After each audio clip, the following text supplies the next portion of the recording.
Ya está grabando. Bueno, nuevamente, buenos días, jóvenes. El día de hoy, pues vamos a continuar con lo que habíamos estado conversando ayer sobre las ecuaciones diferenciales como modelos matemáticos, ¿sí? Entonces, el día de ayer habíamos dicho que las ecuaciones diferenciales se utilizaban en economía o en casi, de hecho, en todos los campos, además en economía, para describir, ¿no es cierto?, hechos de fenómenos reales, reducirlos a expresiones matemáticas. Entonces, los modelos matemáticos trataban de simplificar esta realidad compleja a través de las matemáticas para hacerla modelable y hacerla entendible para nosotros poderla estudiar, ¿sí? A ver, espérame un minuto. Perdón.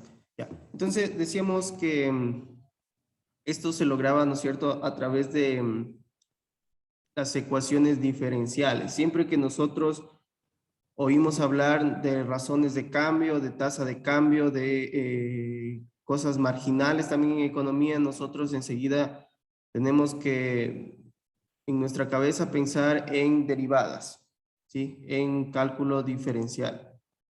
Recuerden que en cálculo diferencial, o sea, el fuerte son las diferencias, o sea, las derivadas, porque recuerden que la derivada es una diferencia a la final, una tasa de cambio. Entonces, esto habíamos conversado en la clase anterior, habíamos empezado a ver un modelo de crecimiento poblacional que pues dentro de lo que habíamos estado viendo, el modelo trata de irse ajustando, ¿no es cierto? De buscar algunos trucos matemáticos de tal manera que este modelo pueda predecir a través pues de los datos reales, pueda predecir, ¿no es cierto?, em, los datos, ¿sí? Tenemos datos y si es que ese modelo se ajusta a los datos y logra predecir, ¿no es cierto?, con una buena cantidad, pues, porcentaje de acierto, estos datos futuros, nosotros diremos que este modelo se ajusta, ¿no es cierto? O también puede haber casos en donde el modelo sirve, ¿no es cierto?, bajo ciertas condiciones, que es lo que siempre suele suceder, ¿sí? Como vamos a ver este modelo primero de crecimiento exponencial de la población, se ajusta a escenarios en donde la población es pequeña. Sin embargo, cuando la población va creciendo, tiene pues una mayor cantidad, este modelo pierde, ¿no es cierto?, su validez o su rigurosidad para predecir eventos futuros. Entonces, dentro de la economía nosotros también, yo les había comentado que vamos a siempre haber un montón de modelos también que sirven bajo ciertas condiciones. Yo les hacía referencia, por ejemplo, al modelo de Solow, un modelo de crecimiento que utiliza igual muchas derivadas con respecto al tiempo, derivadas con respecto a las variables de interés del modelo. Y este era un modelo que también sirve bajo ciertas condiciones, ¿sí? Entonces, el éxito, ¿no es cierto?, de un modelo también es cuando nos ayuda a generalizar los hechos, pero de alguna manera como la realidad es tan compleja, a veces hay que ir haciendo pues modificaciones al modelo o ir agregando ciertas hipótesis que al final terminan ajustando el modelo para ciertas condiciones, como lo vamos a ver más adelante. Entonces, a ver. Ya, voy a empezarles a compartir mi pantalla. ¿Ven ahí, por favor? Se está cargando, profe. Ya. Listo. Entonces vamos a... Ya, entonces, jóvenes, acuerden que el día de ayer habíamos empezado a ver algunos trucos matemáticos y ya habíamos llegado hasta acá, ¿no es cierto? Dentro pues de las slides se decía que más o menos el autor o sea, usa, ¿no es cierto?, la inteligencia para decir el modelo debería predecir esto. Deberíamos utilizar, ¿no es cierto?, una exponencial que quede multiplicada por la población. Si ustedes recuerdan en una parte del slide, eso es lo que quería hacer el autor. Además, recuerden que teníamos en un modelo dos partes, ¿sí? El análisis cualitativo, ¿no es cierto?, que era, por ejemplo, tener una función, graficarla y más o menos ver la tendencia de esta función a la que queremos ir, ¿sí? O que tenemos y que tenemos que moldearla matemáticamente. Y otra era la parte cuantitativa, ya el análisis numérico, por así decirlo, ¿sí? O las soluciones analíticas, ya que son más cuantitativas, para ajustar este modelo, ¿sí? Utilizar trucos matemáticos dentro de las ecuaciones para poder, ¿no es cierto?, modelar este escenario que nos han propuesto acá. Entonces, nosotros habíamos dicho que esta ecuación de acá, ¿no es cierto?, es una fórmula para nuestra solución, no solamente una imagen cualitativa de su gráfica. La función P, ¿no es cierto?, en función de T se llama solución al problema de valor inicial, así como solución particular de la ecuación diferencial.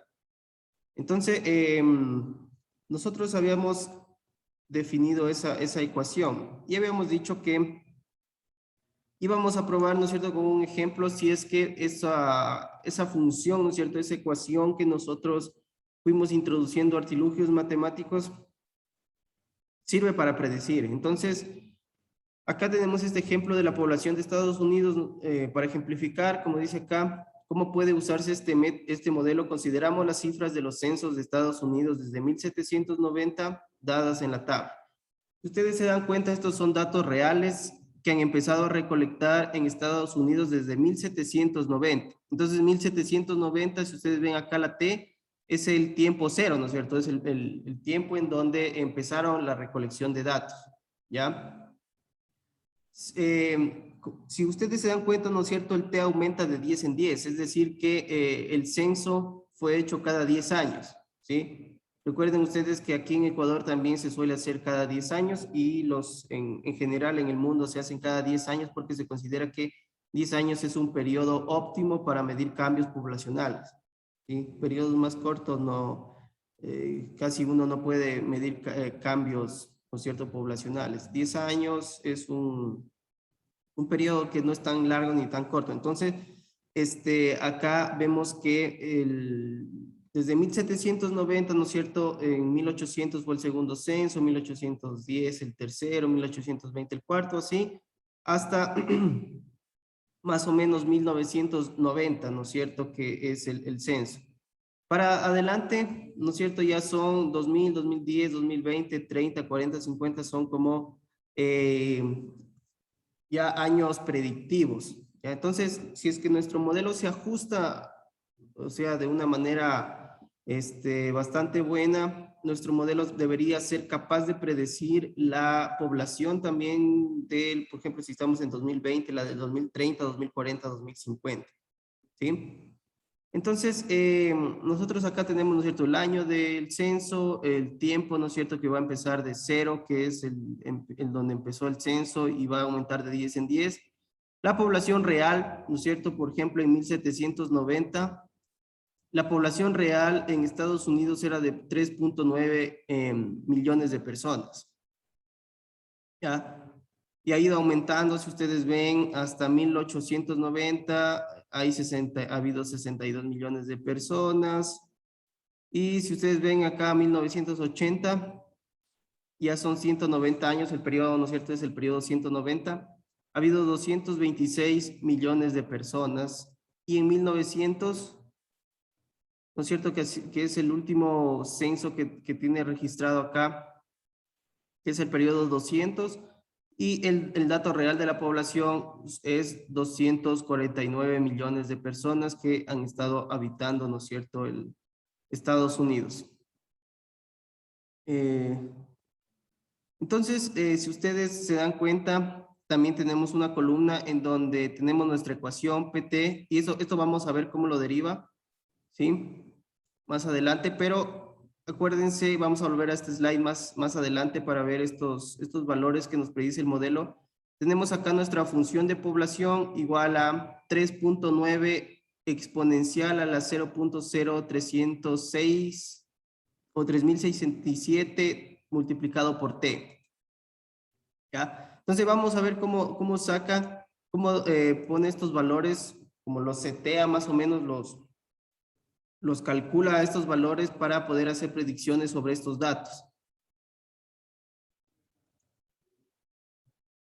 Ya, entonces si ustedes se dan cuenta, acá nos dice, veamos que también se ajusta el modelo de crecimiento ilimitado a estos datos. Recuerden que este es un modelo de crecimiento ilimitado, ¿ya? Porque acá no toma en cuenta, como vamos a ver más adelante, algunos factores, ¿no es cierto? Como, no sé, el espacio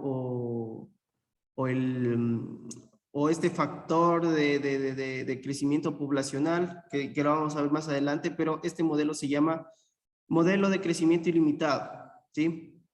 Entonces medimos el tiempo en años, como ya le había comentado, y la población en millones de personas.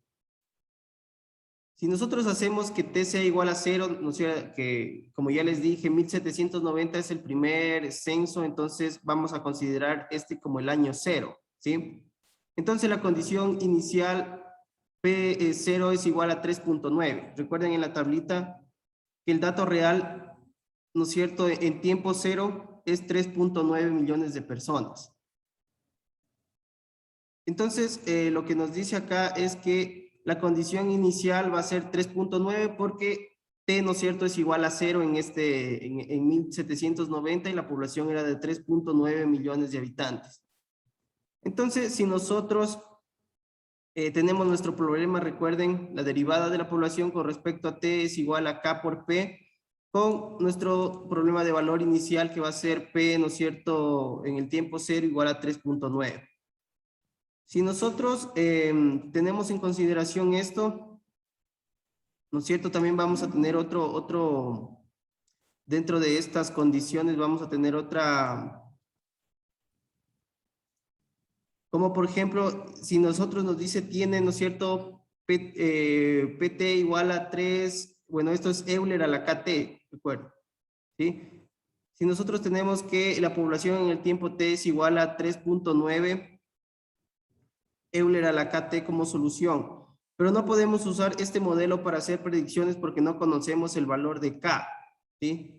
Recuerden que Euler está elevado a la K multiplicado por el tiempo. Sin embargo, sabemos que la población en el año 1800 era de 5.3 millones de personas y podemos usar este valor para determinar K si hacemos lo siguiente, ¿no es cierto? Entonces acá, bueno, voy a sacar el marcador.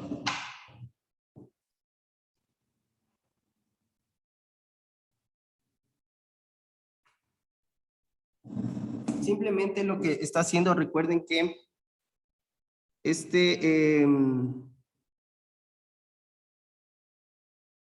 tenemos esta ecuación de acá, ¿no es cierto? Recuerden, a ver, vamos por estaba acá arriba, 3. Recuerden que nosotros tenemos esto, ¿no es cierto? Vamos viendo la película. Sí, ya es. A ver,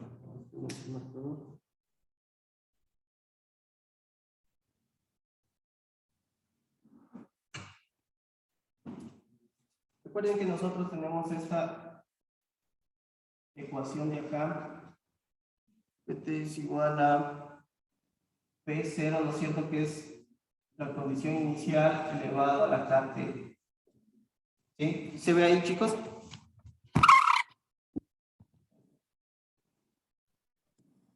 Sí, profe. Sí se ve, profe. Esto, por favor, me comentan. Sí se ve. Sí, profe. Este marcador es más. O sea, no teníamos esto. Vamos recordando desde nuestra ecuación primera. Y nos dice, recuerden que si este valor inicial, ¿no es cierto? P0, o, ¿no es cierto? Esto también se puede representar como P paréntesis 0, es igual a 3.9. 3.9 millones de personas. ¿Sí? Entonces, básicamente, lo que nosotros estamos haciendo acá es, como nos dice el ejercicio, que nosotros tenemos este valor de aquí, ¿no es cierto? Por decir, PT es igual a 3.9 Euler a la KT. Nosotros tenemos los valores de T, ¿no es cierto?, en nuestra tabla. Nosotros tenemos T0, T10, T no es una incógnita aquí. Lo que sí es una incógnita dentro del modelo es la K, ¿sí? La K no la puedo, esa constante no la puedo saber. Pero el autor, ¿no es cierto?, utiliza un truco y nos dice, si nosotros sabemos que la población en el año 1800 era de 5.3 millones y podemos usar este valor, miren, si nosotros nos vamos a la tabla, en 1800, ¿no es cierto?, la población real es de 5.3. ¿Sí? ¿Se dan cuenta? Y es el periodo 10. Entonces, si nosotros utilizamos esta primera ecuación y nosotros decimos que 5.3 es igual a P, ¿no es cierto?, en el periodo 10, ya les había dicho que este es el segundo periodo, ¿no es cierto?, va de 0 a 10 cada 10 años, y lo igualamos a esto, a 3.9 Euler a la KT. ¿Sí? Esto es igual a esto, ¿no es cierto? Yo puedo utilizar este truco matemático y hacerme de los dos lados de esta ecuación, o sea, este lado de aquí, este lado de acá. ¿Sí? Como está acá en el ¿cómo es? En el ejercicio. Entonces, si yo tengo esto, ¿no es cierto? 5.3 es igual a 3.9 Euler a la K por T. Y ahora empiezo a despejar esto, ¿sí? Este 3.9 pasa, o bueno, le voy a dar la vuelta primero para que me quede el Euler a la parte izquierda. ¿Sí se ve ahí, chicos? Sí, sí se ve, profe. Entonces, ¿no es cierto? Si yo paso este 3.9 hacia acá, me va a quedar Euler a la K por T. Esto es igual a 5.3 sobre 3.9. Si recuerden que eso está en millones de personas. Entonces, ¿cómo yo puedo bajar, no es cierto, esto que está como exponencial, cómo lo puedo bajar? ¿Alguien recuerda? ¿Qué propiedad puedo utilizar? Logaritmo. Claro, exacto. Si yo no aplico un logaritmo a ambos lados de la ecuación, voy a ser capaz de que esto baje, ¿no es cierto? Y el logaritmo se vaya con el antilogaritmo. Entonces, si yo aplico el logaritmo en ambos lados, voy a tener, ¿no es cierto?, logaritmo. Aunque en la propiedad del logaritmo, recuerden ustedes que el exponente baja, ¿no es cierto? Entonces ya lo voy a poner de una vez. K por T, logaritmo natural de Euler. Esto es igual al logaritmo natural de 5.3 sobre 3.9, ¿verdad? ¿Sí se ve esto? Y este logaritmo con este antilogaritmo se va, ¿no es cierto? Y yo puedo ser capaz acá, a ver, perdón, aquí ya tenía que yo cambiar esto a 10, ¿no es cierto? Porque acá ya recuerden que yo les dije que cuando nosotros teníamos P, ¿no es cierto?, el T en 10, estamos haciendo que todas las T's valgan 10, ¿sí? Entonces esta T ya se transforma en 10. Todo esto, yo este ya lo sé que es en el periodo 10, ¿no es cierto? Entonces K por 10, y aquí sería 10, ¿no es cierto? 10T. Perdón.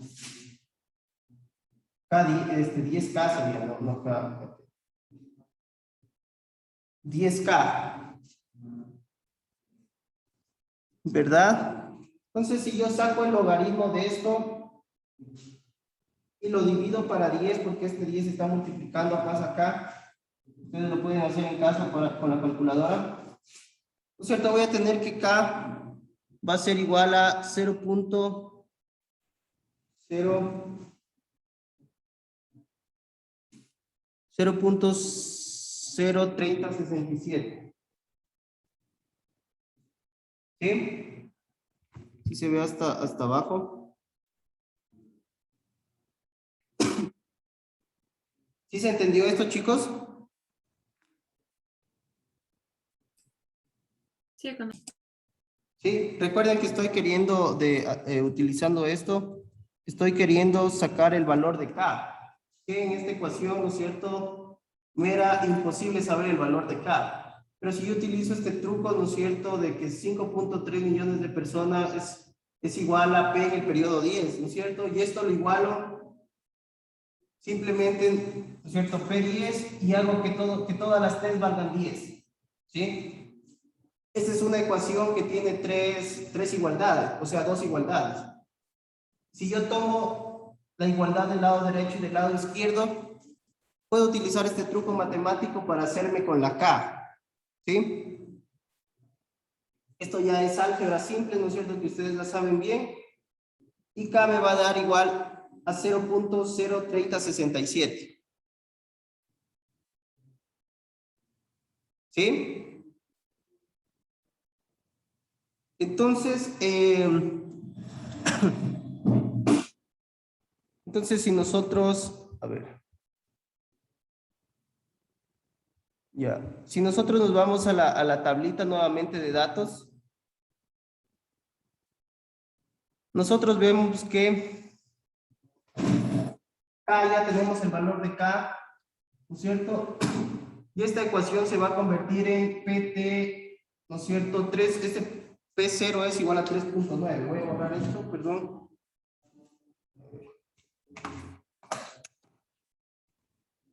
Para alcanzar una hojita por aquí, para... No dejé una por aquí yo.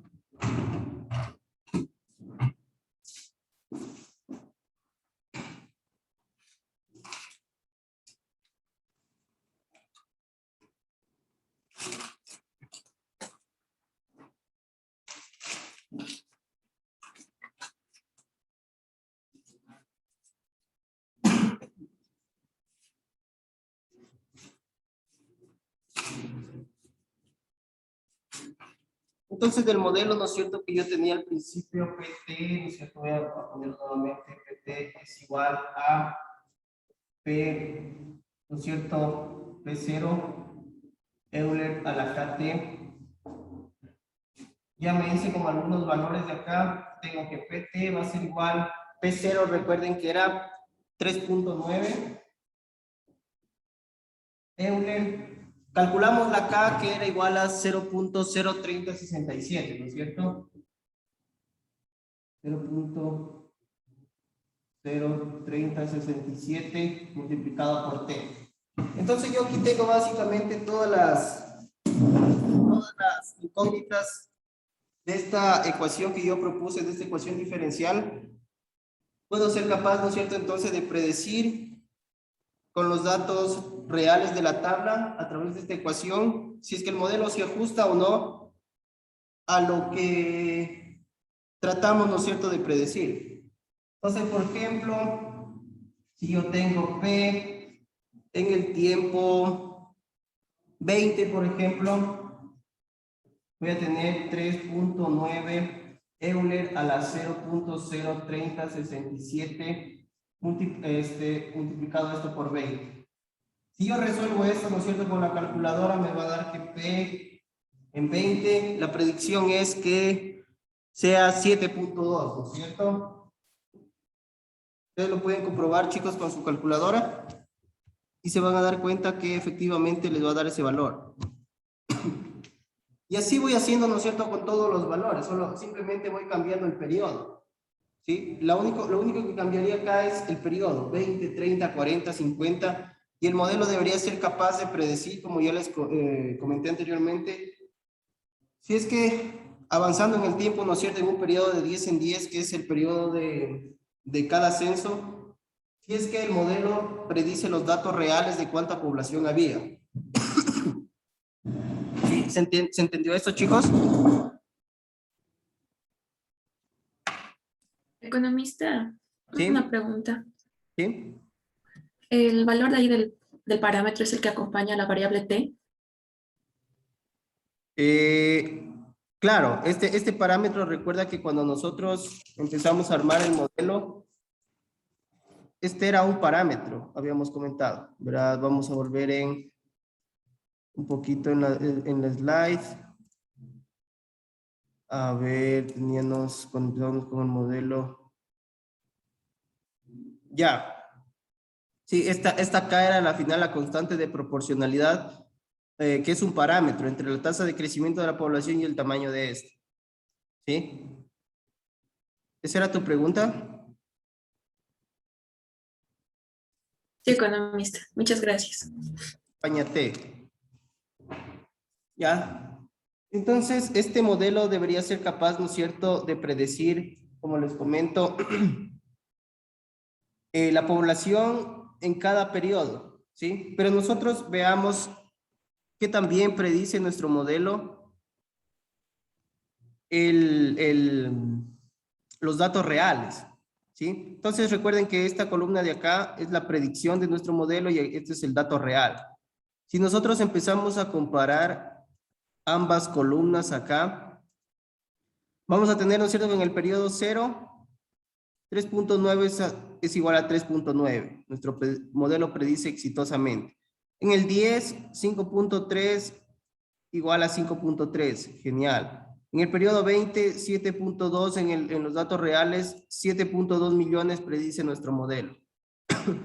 En el año 30, ¿no es cierto?, empezamos a ver que los datos reales dicen 9.6 millones de personas según la encuesta existen en Estados Unidos y nuestro modelo dice 9.8. Bueno, es un margen pequeño, bastante bien, ¿no?, para nuestro modelo propuesto. En el T40, ¿no es cierto?, en el año 1830, los datos reales decían que había 12 millones de personas, nuestro modelo predice 13. Ya empieza a haber un desbalance acá, ¿sí? Ya es 1 millón de personas, es un error un poco grande ya. Y para el año 1840, que es T50, 17 millones los datos reales, nuestro modelo predice 18. En el 60 ya empezamos a ver que los datos reales del censo dicen que había 23 millones, nuestro modelo predice 25.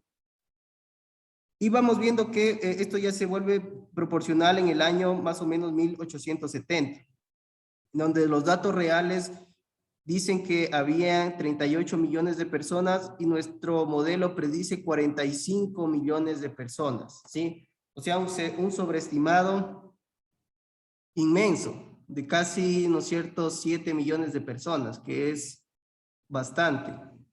Entonces, de aquí en adelante nosotros empezamos a ver que nuestro modelo se descalibra, ¿sí?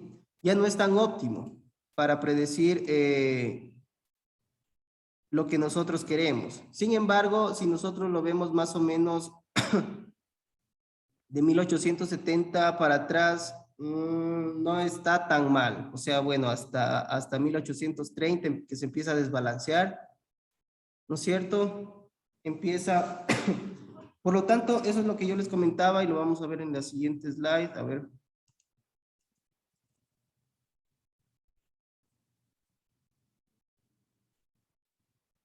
Ya, lo vamos a ver acá.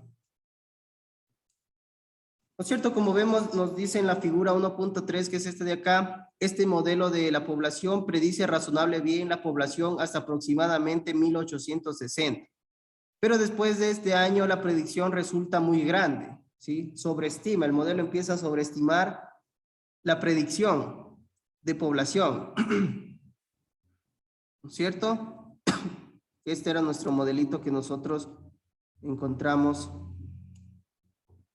Entonces, los puntos, ¿no es cierto?, representan datos reales del censo y la línea continua es la solución del modelo de crecimiento poblacional. Si nosotros vemos más o menos hasta el periodo de T70, estos datos, ¿no es cierto?, son exactos. A partir de aquí empieza a haber una divergencia, ¿no es cierto?, de la predicción, que es nuestra línea continua, de los datos reales, que es la línea punteada. Entonces, si ustedes se dan cuenta, ¿no es cierto? Como nos dice acá, la siguiente slide,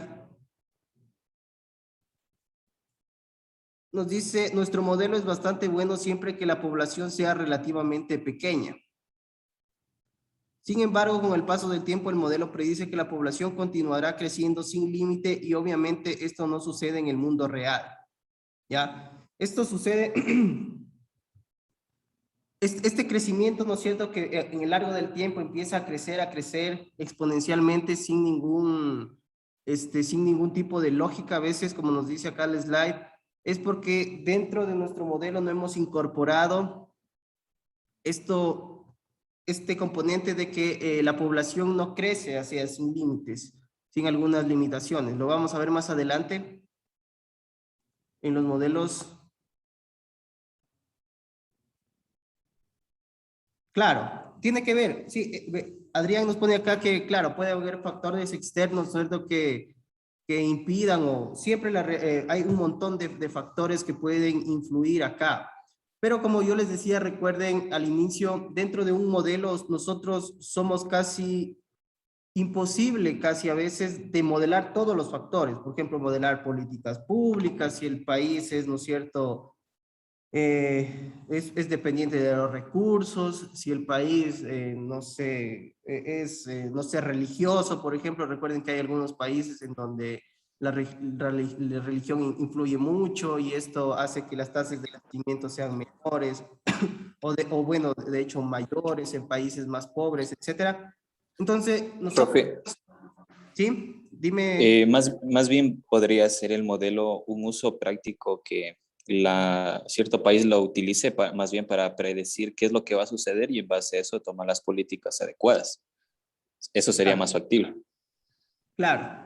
Entonces, pero a lo que iba yo era que dentro de un modelo, como yo les dije, es imposible casi de modelar todo, o sea, porque al final un modelo termina siendo un bosquejo de la realidad, a veces con ciertas restricciones, o sea, termina siendo, como yo les comentaba, por ejemplo, en economía regional, los modelos de espaciales, por ejemplo, que hay algunos modelos que tienen unos supuestos bien, a veces que que dicen solo existe, ¿no es cierto?, un comprador, un vendedor, o un demandante y un oferente. El demandante tiene las preferencias homogéneas, es decir, que jamás cambian sus preferencias. Las demandas son inelásticas.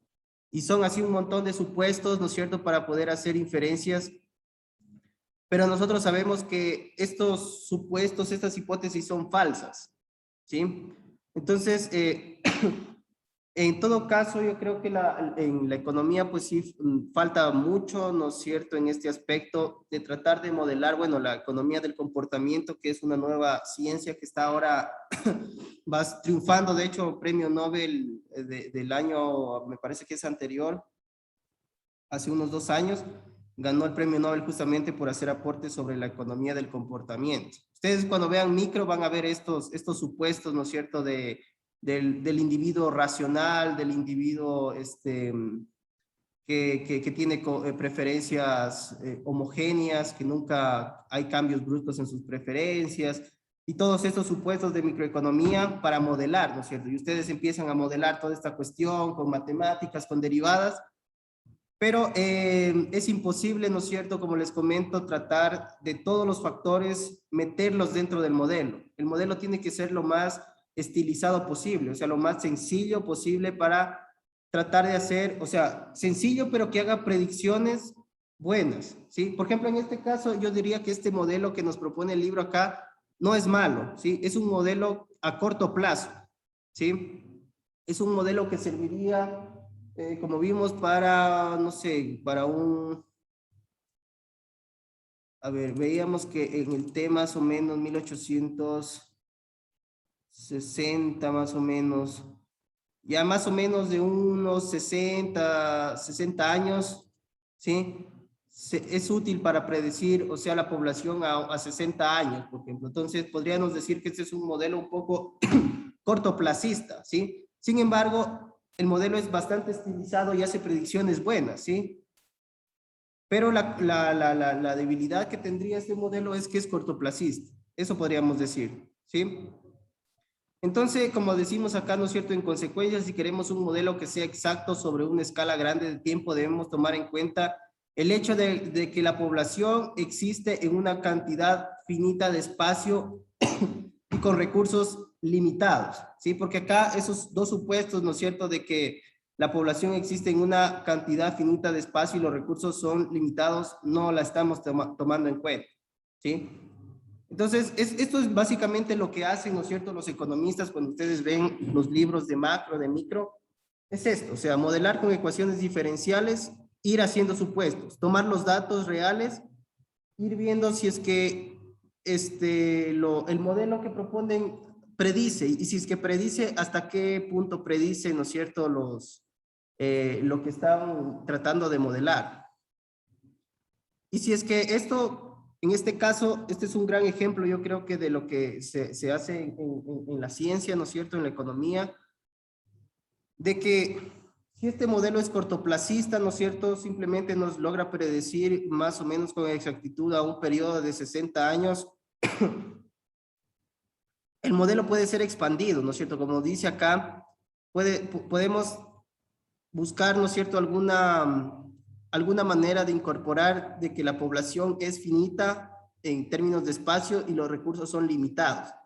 Entonces, eso se puede incorporar en un modelo más amplio, de tal manera que tome en cuenta esto, ¿sí?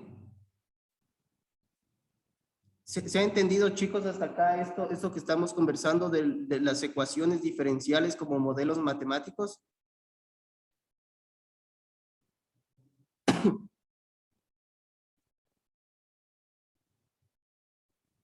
Sí, si no pasamos a ver otro tipo de modelo que incorpora un poquito este término agrega otro término al modelo y lo hace un modelo logaritmo, ¿sí? Para que ustedes, chicos, vayan, ¿no es cierto?, poniéndose en contexto. Lo que hemos hecho hasta ahora es un modelo que tiene, ¿no es cierto?, que tiene algunas características buenas, pero este es un modelo, ¿no es cierto?, de crecimiento ilimitado, como nos dice ¿sí? Entonces, lo que nosotros vamos a ver más adelante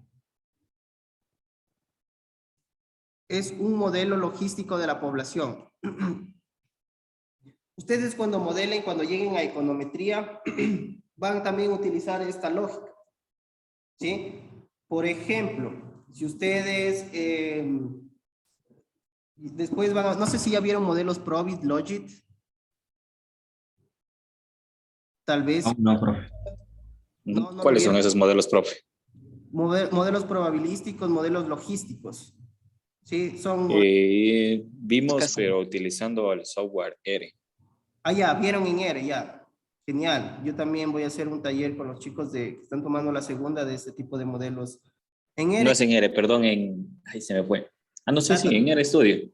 Sí, en R mismo. Sí, en Ya. R Studio fue. Ya. Pero no el modelo como tal, profe, y es simplemente utilizando los comandos.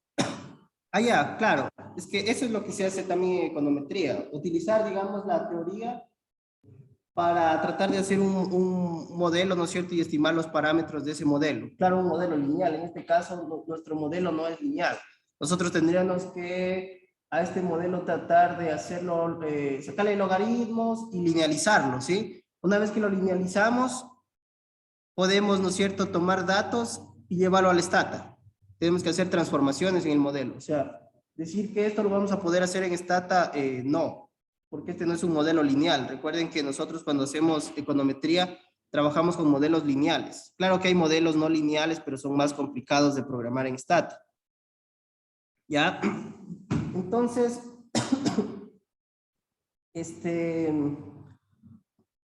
nosotros cuando trabajamos con modelos logísticos o probabilísticos, justamente tomamos en cuenta un poco esto. Por ejemplo, si me ocurre algo, digamos una variable cualquiera. Yo tengo que ir a la teoría, ¿no es cierto? Y buscar si la distribución de de esa variable, ¿no es cierto?, dependiente que yo estoy modelando, tiene una distribución probabilística o logística, ¿sí?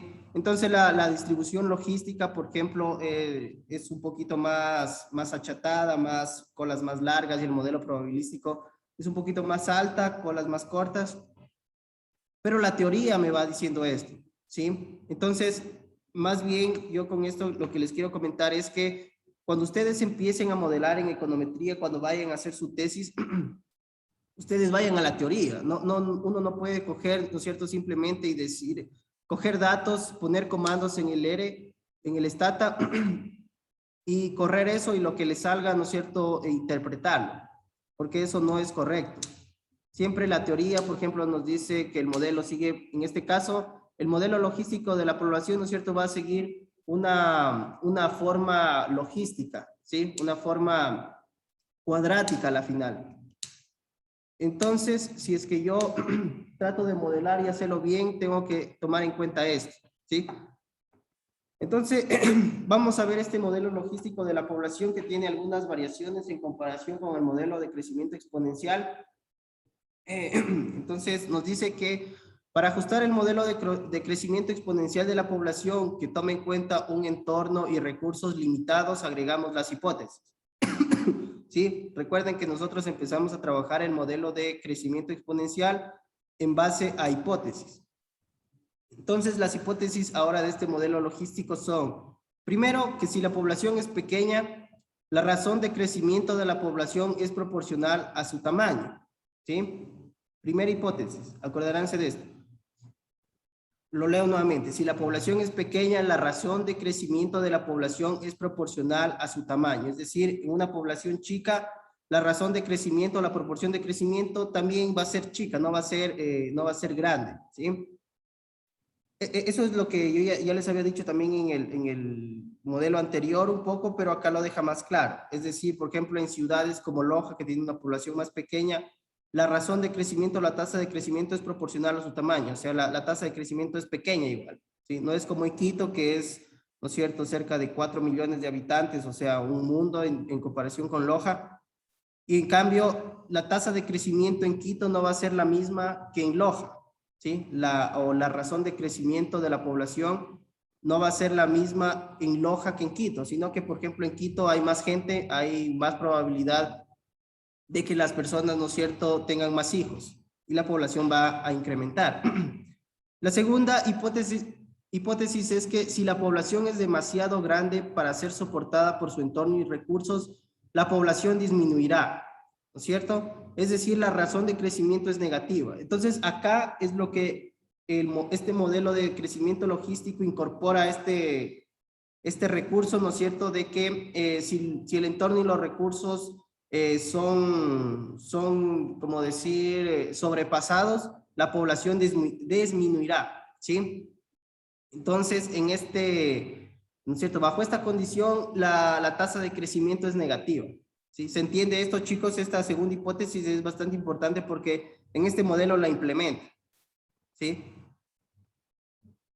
Dicho de otra forma, o sea, la segunda hipótesis nos dice que si la población es muy grande, ¿no es cierto?, para ser soportada por su entorno y recursos, es decir, si la población es demasiado grande y sobrepasa, ¿no es cierto?, la lógica de que los recursos y el espacio son finitos, entonces la población disminuirá, ¿sí? Entonces, cuando suceda esto, ¿no es cierto?, vamos a incrementar un término que nos ayude a hacer esto. Y si es que la población sobrepasa este término, ¿no es cierto?, si P es mayor que este término, vamos a tener tasas de crecimiento negativas. Eso es lo que nos está diciendo, ¿sí? Entonces, el éxito de un modelo también es poner hipótesis, ¿no es cierto?, hablar y eso llevarlo a términos matemáticos, o sea, a ecuaciones, a lenguaje matemático, ¿sí? Entonces vamos a ver cómo implementa estas hipótesis dentro de este nuevo modelo logístico de la población. ¿No es cierto? Para este modelo usamos, ¿no es cierto?, los mismos términos que estábamos utilizando en el otro modelo, en donde T es el tiempo, ¿no es cierto?, que es nuestra variable independiente, P es la población, que es la variable dependiente, y K era nuestro coeficiente de la razón de crecimiento para poblaciones pequeñas, nuestro parámetro,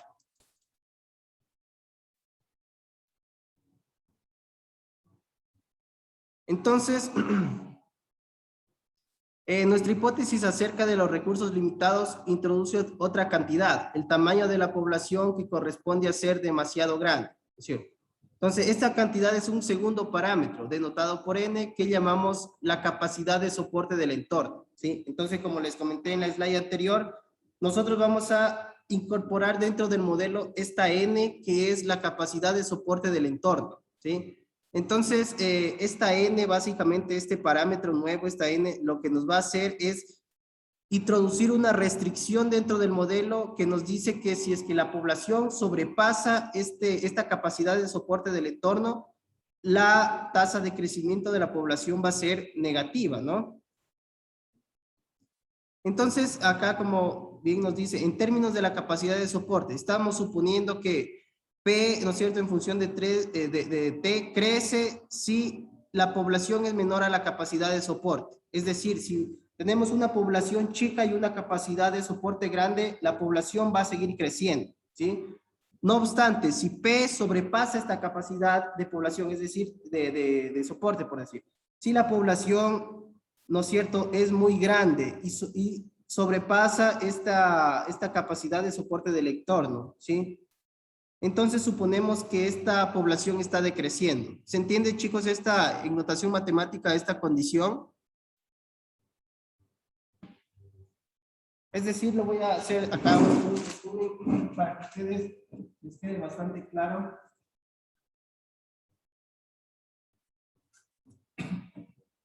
Vamos a decir que si la población, ¿no es cierto?, es menor a la capacidad de soporte de la población, esto va a significar crecimiento. Crecimiento. Si es que por el caso contrario P, ¿no es cierto?, es mayor a esta capacidad de soporte del entorno, vamos a encontrar decrecimiento. ¿Sí? Y esto es lógico, ¿no? Si es que, por ejemplo, una población chica como Loja tiene un entorno muy grande con recursos, ¿no es cierto?, que son pues ilimitados, pero los recursos alcanzan para todos, la población va a seguir creciendo. ¿Sí? Sin embargo, en un entorno como Quito, imagínense que tienen un espacio chico, los recursos son más limitados. Si la población es muy grande y sobrepasa, ¿no es cierto?, esta capacidad del entorno de producir alimentos, del espacio físico, ¿qué va a pasar con la población? Va a empezar a decrecer. ¿Sí? Eso es, desde la lógica, ¿no es cierto?, eso es cierto. Y desde la parte matemática nosotros podemos modelarlo o decirlo de esa forma, como está en la pizarra. Si P es menor al soporte, ¿no es cierto?, a la capacidad de soporte, vamos a tener crecimiento. Y si la población es mayor a esta capacidad de soporte, la población va a empezar a decrecer. ¿Sí? ¿Se entiende esto, chicos? Quiero que quede bien claro esto porque lo que sigue a continuación es un poquito más denso, este modelo es un poquito más complejo y esta hipótesis es el centro de este modelo, o sea. Profe, ¿puede repetir esa partecita, por favor? No le puedo escuchar bien. Claro. Lo que estamos haciendo, ¿no es cierto? Recuerden que el modelo exponencial es un modelo de crecimiento infinito.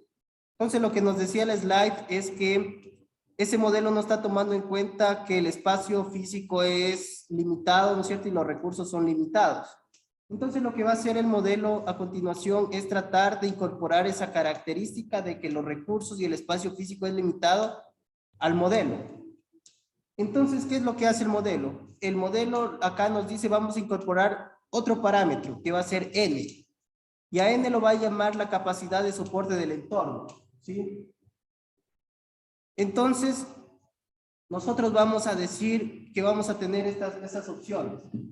Si es que la población es menor a la capacidad de soportes, ¿sí? O sea, la población es menor a ¿cómo le podemos llamar? A estos recursos finitos, ¿no es cierto? Si la población es más chica y el entorno es ideal, por así decirlo, ¿no es cierto? El entorno es bueno, vamos a tener un crecimiento de la población.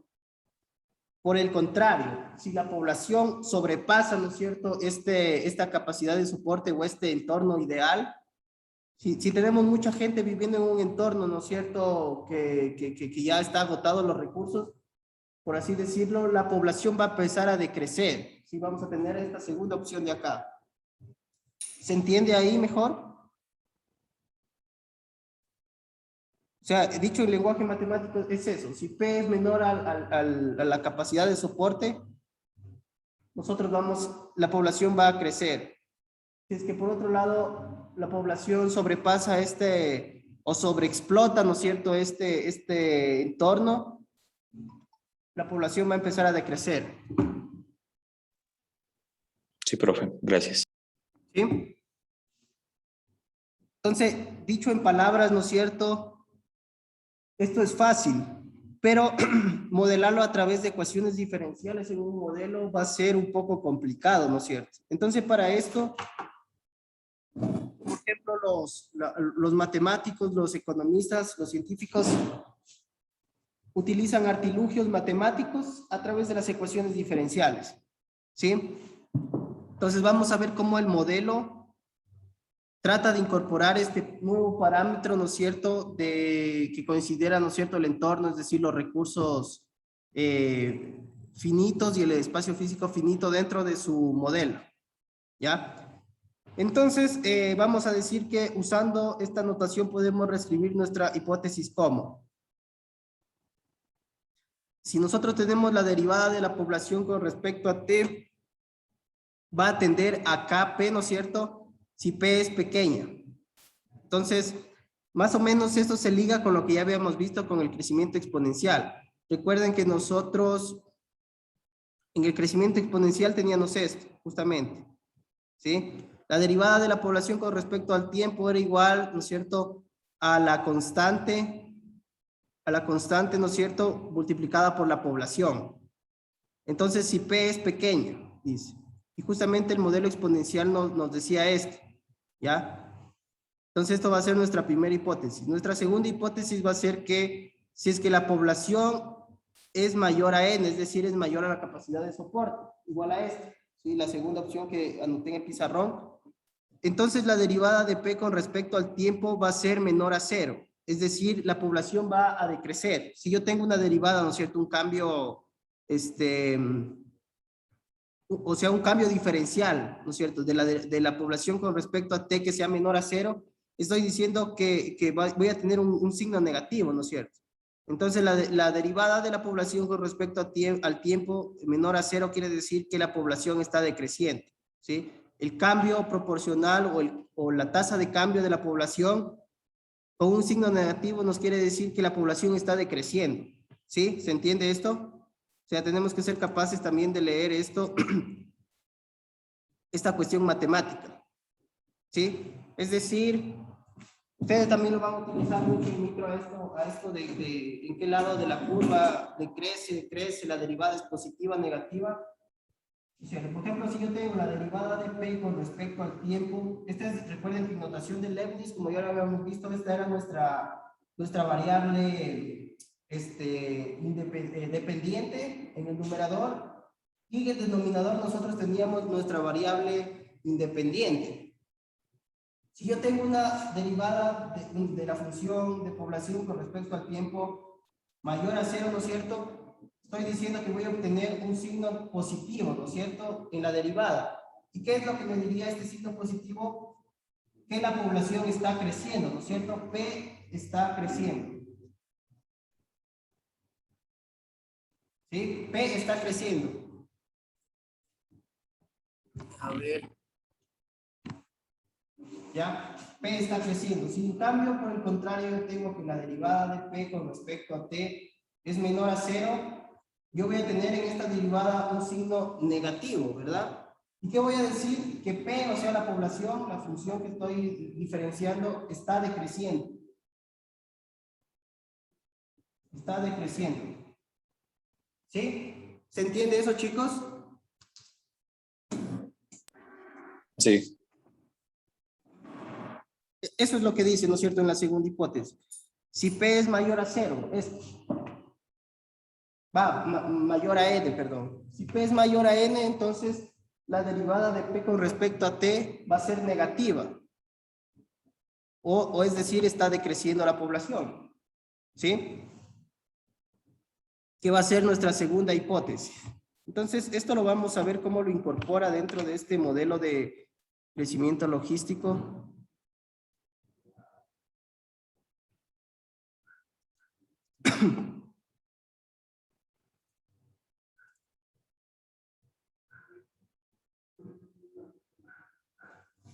Entonces, aquí vamos a empezar con el modelamiento matemático, con los artilugios algebraicos para tratar de incorporar estas condiciones, ¿no es cierto?, dentro de un modelo. Entonces vamos a decir primero que nosotros queremos también que el modelo sea algebraicamente simple, ¿sí? Un modelo tiene que ser lo más estilizado posible, o sea, lo más simple posible. Entonces, por lo que tratamos de modificar el modelo exponencial lo menos posible. Recuerden que en el modelo exponencial, voy a borrar esto.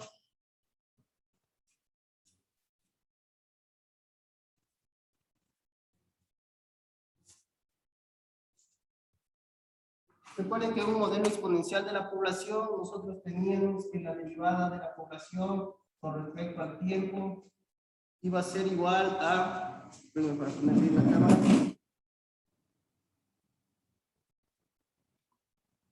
iba a ser igual a K, a ver, al inicio del modelo esto era igual a, déjenme recordar, K algo por P.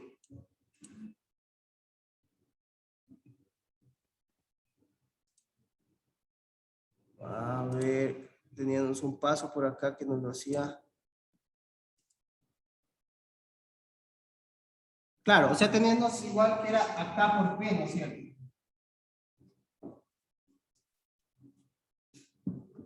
Sí, recuerden que esa derivada, esa condición nosotros teníamos. Y ahora nosotros vamos a querer, ¿no es cierto?, incrementar un término matemático que nos haga, que nos tome en cuenta esa condición de que la población que crece a un ritmo pues finito, con recursos finitos y espacio finito. Entonces lo que nos propone ahí es que modifiquemos este modelo que lo hacíamos con el crecimiento exponencial, que sea K, ¿no es cierto?, un término que nos agregue la condición que nosotros queremos y lo multiplique por P, ¿sí?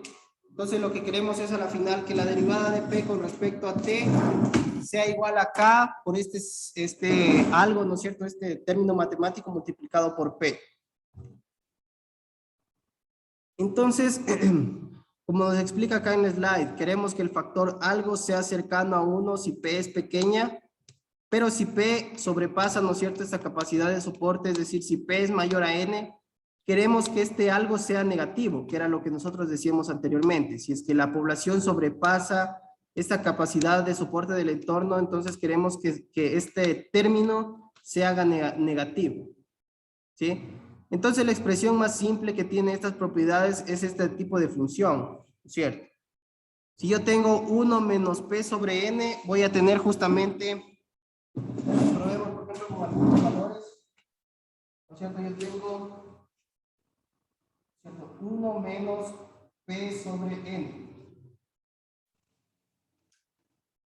Si yo tengo esto, ¿cierto? Dentro de ese término, si yo pruebo con algunos valores, ¿no es cierto? Entonces, si es que P, si que yo tengo valores chicos aquí, ¿no es cierto? En esta división, ¿no es cierto? En esta fracción, si tengo valores chicos, ¿no es cierto? Por ejemplo, hago una fracción que me da 0.4. ¿Cuál va a ser el término que domine a esta expresión? Va a ser siempre el 1, ¿no es cierto? Entonces, cuando la población es chica, ¿no es cierto?, y no sobrepasa la capacidad de soporte, voy a tener dentro de la expresión que el 1 siempre domina toda la expresión, ¿no es cierto?, porque está 1 restado de esto. ¿Ya? Entonces cumple esta condición de que si P es pequeña, ¿no es cierto? Esta expresión se va a acercar a 1. Y por otro lado, si P es mayor a N, esto se va a hacer negativo. Porque acuérdense que si yo tengo en esta expresión que el numerador es más grande que el denominador, voy a tener un número más que proporcional, o sea, mayor a 1. Entonces, por ejemplo, yo tengo aquí 1.5. Si es que este numerador es más grande que el denominador. En este caso, ¿no es cierto? Esta parte, esta fracción va a dominar la expresión. Entonces, por ejemplo, 1 menos 1.5 va a ser igual a menos 0,5, ¿no es cierto? Tomando con el signo negativo. ¿Sí? ¿Se entiende esta condición, chicos, matemática? O sea, lo único que hace él es buscar un artilugio matemático con el fin de que cumplir esta condición. ¿Sí? ¿Sí se entendió esto, chicos?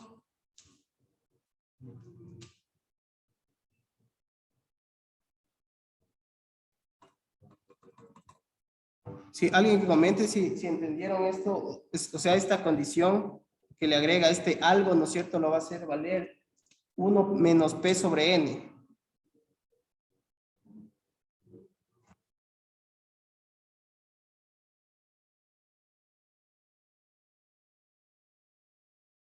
Ya, sí, me dicen que sí lo entendieron.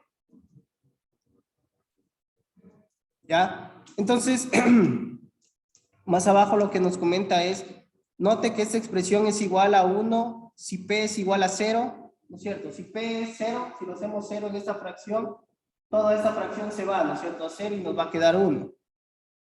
Y es negativa si P es mayor a N. Como les digo, si el numerador de la fracción es más grande que el denominador, vamos a tener un número más que proporcional, o sea, mayor a 1. ¿Sí? Y ahí va a ser la población va a ser negativa, ¿no es cierto? Entonces nuestro modelo va a quedar de esta manera. La derivada de P con respecto a T es igual a K por 1 menos P sobre N multiplicado por P. Entonces acá si nos damos cuenta, esta ecuación, ¿no es cierto?, que agrega, esta ecuación de aquí que agrega este término de aquí, para agregar la condición de que la población es pues limitada y la capacidad de soporte, ¿no es cierto?, del entorno donde vive una población, ¿no es cierto?, no es infinita. Si nosotros agregamos eso, vamos a tener una expresión como esta, ¿sí? Entonces, esto se trata de otra ecuación diferencial de primer orden. Se dice que esta ecuación es no lineal porque su lado derecho no es una función lineal de P como lo era en el modelo de crecimiento exponencial. Recuerden ustedes que ya vimos la linealidad, el orden de las ecuaciones diferenciales. Y acá, ¿no es cierto?, el lado derecho de la ecuación diferencial en este caso, esta ya no es una función lineal porque está en función, ¿no es cierto? Aquí P por P, ¿no es cierto? Nos va a salir a la final un término cuadrático, P cuadrado, por ejemplo. Si nosotros destruimos todos esos paréntesis, a la final vamos a tener un P cuadrado. Entonces, esta ya no es una función lineal, como en el modelo de crecimiento exponencial. ¿Sí se entiende esto, chicos? Yo creo que, bueno, ya estamos 9:15, creo que para no hacer la clase muy larga, vamos a quedar acá, ¿sí? Entonces, hasta ahora lo que hemos hecho, chicos, es con este modelo de crecimiento exponencial, predecir, y sabemos que es cortoplacista, nos predice bastante bien a corto plazo los datos reales. Lo que tratamos de hacer ahora es meter esta condición de que la población o el entorno es finito, ¿sí? Lógicamente el entorno no es infinito, no podemos los recursos tratarlos como si fueran infinitos, el entorno, no sé, la tierra es fértil hasta cierto punto, etcétera. Entonces, esa condición la tratamos de incluir dentro de un término matemático para incluirlo en nuestro en nuestro modelo de población para que se ajuste mejor a la predicción. ¿Sí? Eso es lo que empezamos a hacer y lo vamos a seguir avanzando en la próxima clase. ¿Sí, chicos? Sí, profe. Tal vez las diapositivas se encuentran en la plataforma. Ya se las subo, chicos. Las subo. Verán, lo que yo estaba haciendo es, yo les puse allá en el EVA un enlace a Drive en donde están las clases, o sea, esa carpeta que les di acceso. Ahí están las clases, ¿no es cierto? Los libros y y las diapositivas. Les voy a poner ahí, ¿sí? La primera diapositiva ya la subo también enseguida, la que vimos sobre la linealidad, el orden de las ecuaciones diferenciales, esto de ir, ¿no es cierto?, probando si la solución dada es la solución de la ecuación diferencial. Perdón. Ay, perdón. Me dio un... Ya, entonces eso lo voy a subir. Esta también, ustedes para que lo revisen, también lo voy a subir, ¿sí? Y hoy tarde mismo se la suba para que ustedes tengan acceso al material, ¿sí? Una cuestión, chicos, que les iba a comentar es que, bueno, yo también lo vi al curso de métodos cuantitativos así.